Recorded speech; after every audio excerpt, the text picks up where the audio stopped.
ಬೆಂಗಳೂರಿನಲ್ಲಿ ನಿನ್ನೆ ಸಂಜೆಯಿಂದಲೂ ಕೂಡ ಧಾರಾಕಾರ ಮಳೆಯಾಗ್ತಾ ಇದ್ದು ಇವತ್ತು ಕೂಡ ಮಳೆರಾಯ ಅಬ್ಬರಿಸಿ ಬೊಬ್ಬೆರೆದಿದ್ದಾನೆ.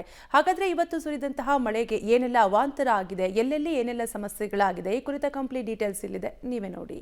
ಬೆಂಗಳೂರಿನಲ್ಲಿ ಗುಡುಗು ಸಹಿತ ಧಾರಾಕಾರ ಮಳೆ. ಅಂಡರ್ ಪಾಸ್ಗಳಲ್ಲಿ ನಿಂತ ಮಳೆ ನೀರು ಕಿರಿಕಿರಿ. ಹಲವೆಡೆ ಟ್ರಾಫಿಕ್, ವಾಹನ ಸವಾರರ ಪರದಾಟ.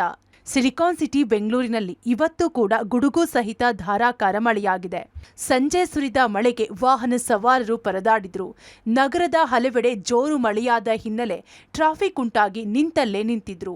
ಮಲ್ಲೇಶ್ವರಂನ 17ನೇ ಕ್ರಾಸ್ ಬಳಿ ಕಾರಿನ ಮೇಲೆ ಬೃಹತ್ ಮರವೊಂದು ಬಿದ್ದಿದೆ. ಅದೃಷ್ಟವಶಾತ್ ಯಾವುದೇ ಪ್ರಾಣಹಾನಿಯಾಗಿಲ್ಲ. ಇನ್ನು ಚಿನ್ನಸ್ವಾಮಿ ಕ್ರೀಡಾಂಗಣದ ಮುಂಭಾಗದ ರಸ್ತೆ ತುಂಬೆಲ್ಲ ನೀರು ನಿಂತಿದ್ದು ಸವಾರರು ಟ್ರಾಫಿಕ್ನಲ್ಲಿ ಸಿಲುಕಿದ್ರು. ಇತ್ತ KR market, town hall, KG road ಸುತ್ತಮುತ್ತಲೂ ಗಾಳಿ ಸಹಿತ ಮಳೆಯಾಗಿದೆ. ಕೆಲಕಾಲ ವಾಹನ ಸಂಚಾರ ಅಸ್ತವ್ಯಸ್ತವಾಗಿದೆ. ಎಲೆಕ್ಟ್ರಾನಿಕ್ ಸಿಟಿಯಲ್ಲೂ ಜೋರು ಮಳೆ. ಮಂತ್ರಿ ಮಾಲ್ ಮುಂಭಾಗದಲ್ಲಿ ನೀರೋ ನೀರು. ಇನ್ನು ಬೆಂಗಳೂರಿನ ಎಲೆಕ್ಟ್ರಾನಿಕ್ ಸಿಟಿಯಲ್ಲೂ ಜೋರು ಮಳೆಯಾಗಿದೆ. ಸಂಜೆ ಕೆಲಸದಿಂದ ಮನೆಗೆ ಬರುತ್ತಿದ್ದ ವಾಹನ ಸವಾರರು ಮಳೆಗೆ ಸಿಲುಕಿ ಪರದಾಡಿದ್ರು. ಅತ್ತ ಧಾರಾಕಾರವಾಗಿ ಸುರಿದ ಮಳೆಗೆ ಬಿಟಿಎಂ ಲೇಔಟ್ನ ಕೆಲ ರಸ್ತೆಗಳು ಸಂಪೂರ್ಣ ಜಲಾವೃತವಾಗಿ ಕೆರೆಯಂತಾಗಿದೆ. ಇತ್ತ ಮಂತ್ರಿ ಮಾಲ್ ಬಳಿಯೂ ಬಿರುಗಾಳಿ ಸಹಿತ ಮಳೆಯಾಗಿದ್ದು ಮಾಲ್ ಮುಂಭಾಗದ ರಸ್ತೆ ತುಂಬೆಲ್ಲ ನೀರು ನಿಂತಿದೆ. ಕೆರೆಯಂತಾದ ರಸ್ತೆಯಲ್ಲಿ ಓಡಾಡಲು ಜನ ಪರದಾಡಿದ್ರು. ಶೇಷಾದ್ರಿಪುರಂ ಬಳಿ ರಸ್ತೆ ಮೇಲೆ ಬೃಹತ್ ಮರದ ಕೊಂಬೆ ಬಿದ್ದಿದ್ದು ವಾಹನ ಸವಾರರು ಜಸ್ಟ್ ಮಿಸ್ ಆಗಿದ್ದಾರೆ. ಇನ್ನು ಮೈಸೂರು ರೋಡ್ನಲ್ಲಿ ಗುಡುಗು ಸಹಿತ ಮಳೆಯಾಗಿದೆ. ಹಲವು ರಸ್ತೆಗಳು ಕೆರೆಯಂತಾಗಿ ವಾಹನ ಸವಾರರಿಗೆ ಟ್ರಾಫಿಕ್ ಬಿಸಿ ತಟ್ಟಿದೆ.